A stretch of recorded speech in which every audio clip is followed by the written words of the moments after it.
BJP ने अपनी 5वीं सूची जारी कर दी। इसमें पार्टी ने 111 उम्मीदवारों के नामों का ऐलान कर दिया। बिहार के सभी 17 उम्मीदवार घोषित कर दिए गए, तो यूपी के लिए पार्टी ने 13 और नामों का ऐलान कर दिया। इस बार भी कुछ सांसदों का टिकट बीजेपी ने काटा है और विरोधी दलों को छोड़कर बीजेपी में शामिल हुए नेताओं पर उन्होंने भरोसा जताया। अब जिन बड़े चेहरों का टिकट कटा, उसमें सबसे पहला नाम वरुण गांधी का है, जो पीलीभीत से वर्तमान में सांसद हैं। दूसरा नाम है गाजियाबाद से सांसद वीके सिंह का। तीसरा नाम है बरेली के सांसद संतोष गंगवार का। चौथा नाम है बदायूं के सांसद संघमित्रा मौर्य का। और बर्धमान दुर्गापुर के सांसद एस अहलूवालिया का भी टिकट काट दिया गया है। अब पार्टी ने जिन नए चेहरों पर भरोसा जताया, उनमें पहला नाम तो मशहूर सीरियल रामायण में राम की भूमिका निभाने वाले एक्टर अरुण गोविल का है, जिन्हें मेरठ से टिकट दिया गया है। फिर इसमें एक और बड़ा नाम है एक्ट्रेस कंगना रनौत का, जिन्हें हिमाचल के मंडी से कैंडिडेट बनाया गया है। और तीसरा बड़ा नाम है कोलकाता हाईकोर्ट के पूर्व जज जस्टिस अभिजीत गांगुली का, जिन्हें पार्टी ने तमलुक से टिकट दिया है।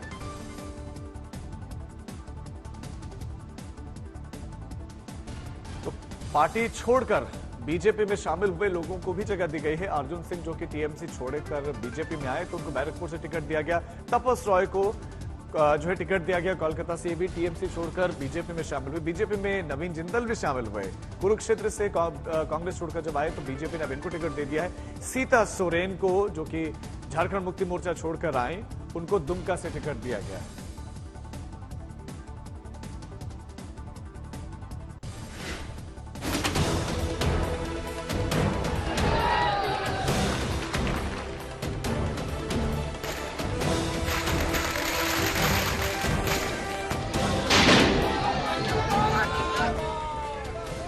ये जश्न टिकट मिलने का है। जो खुशी टीएमसी ने छीन ली थी, वो खुशी बीजेपी ने दी है। चेहरा है अर्जुन सिंह। ये भी उन 111 उम्मीदवारों की लिस्ट में है, जिन्हें बीजेपी ने लोकसभा चुनाव का टिकट थमाया है। अब नाम कंफर्म हुआ तो होली के मौके पर दिवाली भी मनाई जा रही है। यूपी में कुछ चौंकाने वाले फैसले बीजेपी ने अपनी 5वीं लिस्ट के जरिए लिए हैं। पार्टी ने यूपी के 13 प्रत्याशियों का ऐलान किया है। इसमें पीलीभीत से सांसद वरुण गांधी का टिकट काटकर अभी योगी सरकार में पीडब्ल्यूडी मंत्री जितिन प्रसाद को उम्मीदवार बना दिया गया। बरेली से 9 बार के सांसद संतोष गंगवार का टिकट काटकर छत्रपाल गंगवार को मैदान में उतारा गया है। गाजियाबाद से सांसद वीके सिंह की जगह अतुल गर्ग को उम्मीदवार बनाया गया है। बिहार के लिए भी बीजेपी ने 17 सीटों पर उम्मीदवारों की घोषणा कर दी। इसमें केंद्रीय मंत्री अश्विनी चौबे का नाम सबसे अहम है, जिनका बक्सर से टिकट कट गया है। मिथिलेश तिवारी उम्मीदवार बनाए गए हैं। सासाराम से छेदी पासवान का टिकट कट गया, उनकी जगह शिवेश राम उम्मीदवार होंगे। वहीं मुजफ्फरपुर से अजय निषाद का टिकट कटा है, वहां से अब राजभूषण निषाद उम्मीदवार होंगे। बदलाव झारखंड में भी दिख रहा है। जेएमएम छोड़कर बीजेपी में शामिल हुई सीता सोरेन को दुमका से टिकट थमाया गया है। लेकिन बंगाल के लिए बीजेपी ने चौंकाने वाले फैसले लिए हैं। बंगाल के लिए अपनी दूसरी लिस्ट में बीजेपी ने सबसे ज्यादा 19 नामों का ऐलान किया। टीएमसी छोड़कर बीजेपी में शामिल हुए अर्जुन सिंह को बैरकपुर से टिकट दिया गया है। मेदिनीपुर से वर्तमान सांसद दिलीप घोष अब वर्धमान दुर्गापुर सीट से उम्मीदवार होंगे। 3 वर्तमान महिला विधायक अग्निमित्रा पॉल, स्वप्न मजुमदार और असीम सरकार को भी बीजेपी ने उम्मीदवार घोषित किया है। वहीं बशीरहाट से पार्टी ने संदेश खाली के एक पीड़ित को टिकट थमाया है। उन्होंने शाहजहां शेख और उसके गुर्गों के खिलाफ आवाज उठाई थी। केरल के वायनाड से राहुल गांधी को टक्कर देने के लिए पार्टी ने के सुरेंद्रन को टिकट दिया है। अपनी इस 5वीं लिस्ट के जरिए बीजेपी ने गुजरात के लिए 4 नए नाम घोषित कर दिए। साथ ही 2 उन सीटों के उम्मीदवारों का भी ऐलान किया जिनके उम्मीदवारों ने चुनाव लड़ने से इनकार कर दिया था। ओडिशा के लिए 18 नामों की भी घोषणा की। इसके साथ ही पार्टी अब तक 402 प्रत्याशियों का ऐलान कर चुकी है। दिल्ली से पीयूष मिश्रा के साथ आज तक ब्यूरो।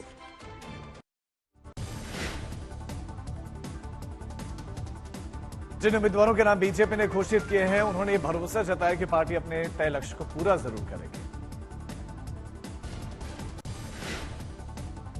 और मुझे पटना साहिब लोकसभा क्षेत्र से दोबारा उम्मीदवार बनाया गया है।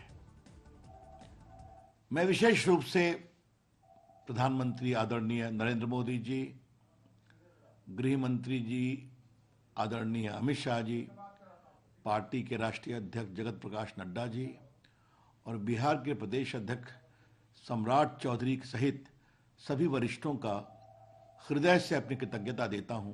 मैं आभार व्यक्त करना चाहता हूं पाटलिपुत्रा संसदीय क्षेत्र के सभी परिवारजनों का, जिनका लगातार स्नेह और समर्थन मुझे मिलता रहा है, और उसी का प्रतिफल है कि आज पुनः एक बार हमारी पार्टी ने मुझ पर विश्वास व्यक्त किया। भारतीय जनता पार्टी के शीर्ष नेतृत्व मोदी जी, अमित शाह जी, नड्डा जी, बंगाल बीजेपी ने मुझ पर भरोसा किया है, कार्यकर्ता भरोसा किए हैं, बैरकपुर की पार्टी मुझ पर भरोसा की है। तो मुझे लगता है कि सबका भरोसा पर खरा उतरूंगा, यही कोशिश करूंगा। बिहार में महागठबंधन की सीटों का बंटवारा अब तक नहीं हो पाया और फिर भी आरजेडी ने अपने उम्मीदवारों के नामों का ऐलान कर दिया। इसी बीच में लालू यादव, तेजस्वी यादव और राबड़ी देवी पटना से दिल्ली पहुंचे। महागठबंधन में अब तक दुविधा की स्थिति को लेकर सवाल हुआ तो फिर तेजस्वी बोले कि सब कुछ ठीक है, कोई गड़बड़ी नहीं है। लेकिन दूसरी ओर सूत्रों की अगर माने तो आरजेडी कांग्रेस को ज्यादा सीट देने के मूड में नहीं है। उसे कांग्रेस के नेता नाराज बताए जा रहे हैं। माना जा रहा है कि उसी नाराजगी को दूर करने के लिए तेजस्वी कांग्रेस के आला नेताओं से मिलने के लिए दिल्ली पहुंचे।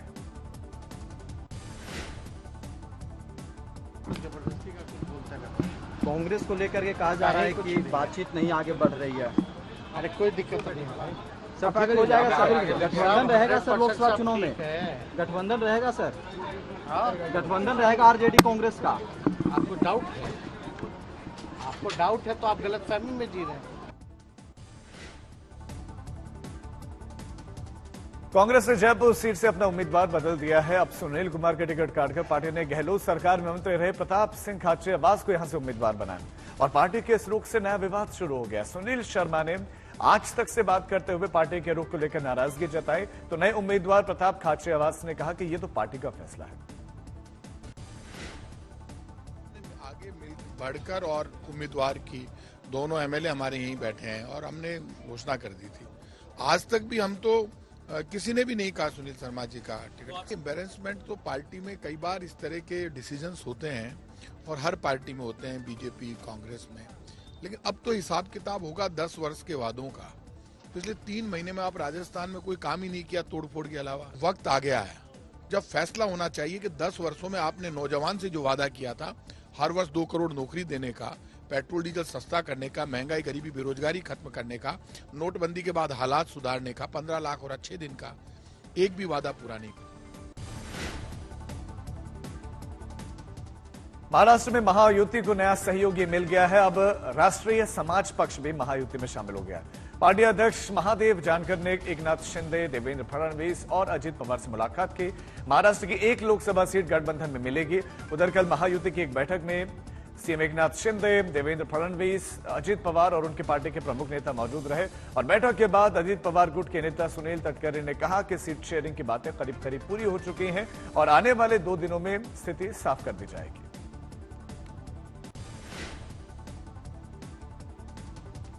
अब खबर अरविंद केजरीवाल की। ईडी ने जांच पड़ताल तेज कर दी है। सीएम से पूछताछ कर अब एजेंसी ये जानना चाहती है कि जिस वक्त शराब नीति का ड्राफ्ट तैयार किया जा रहा था उस वक्त इस्तेमाल किया गया उनका मोबाइल फोन कहां है। सूत्रों के मुताबिक अरविंद केजरीवाल ने सवाल का जवाब कुछ इस रूप में दिया है कि उन्हें तो याद ही नहीं है ठीक से कि वो फोन कहां रखें।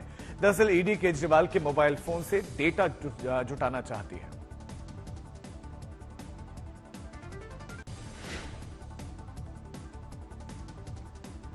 जेएनयू छात्र संघ चुनाव में लेफ्ट का परचम फिर से लहराया। अध्यक्ष समेत 4 पदों पर लेफ्ट का कब्जा हो गया है। धनंजय जेएनयू छात्र संघ के अध्यक्ष चुने गए हैं।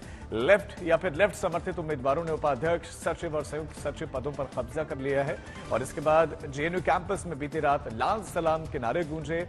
लेफ्ट विंग के छात्र इस जीत का जश्न मनाते नजर आए।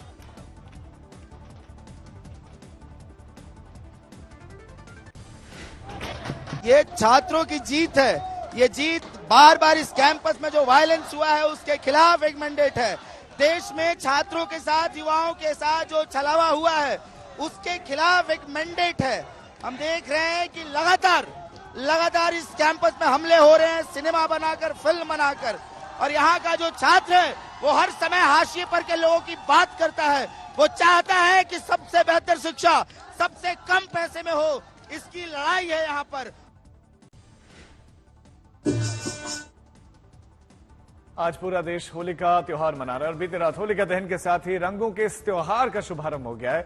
इसकी खुमारी सबके सिर चढ़कर बोल रहे हैं, क्या बच्चे, क्या बुजुर्ग, क्या महिलाएं, सब हर कोई रंगों के इस त्योहार में सराबोर होना चाहता है। रंगा हुआ नजर भी आने लगा है। वृंदावन और मथुरा में तो होली पर रंग देखते ही बन रहे हैं।